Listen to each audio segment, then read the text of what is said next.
La Nièvre était jusque-là presque une exception. 19 décès en hôpital à déplorer, moins de 300 cas avérés, le département le moins touché de Bourgogne-Franche-Comté. Alors se retrouver classé en zone rouge, l'annonce a surpris.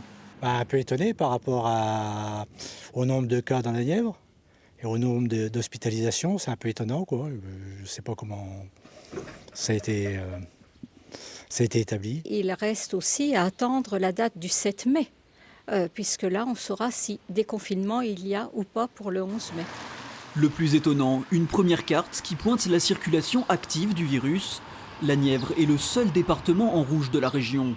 L'épidémie n'y est pourtant pas devenue particulièrement virulente. J'ai pas de remontée effarante de développement du Covid avec les infirmiers, infirmières aussi. Et en secteur hospitalier, du groupement hospitalier de territoire, ça baisse. Donc c'est vrai que c'est pas compréhensible d'être nous, le département en rouge. Voilà, l'idée c'est pas de se comparer aux autres, chacun sa peine, mais en tout cas, ça n'est pas logique. La situation serait due à une erreur de chiffres.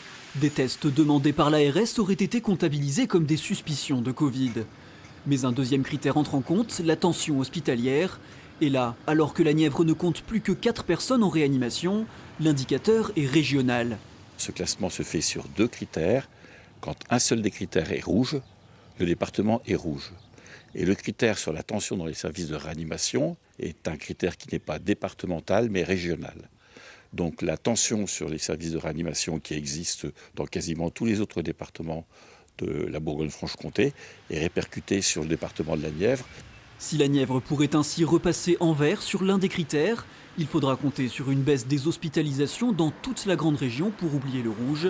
Verdict le 7 mai, faute de quoi la réouverture des collèges notamment pourrait être repoussée.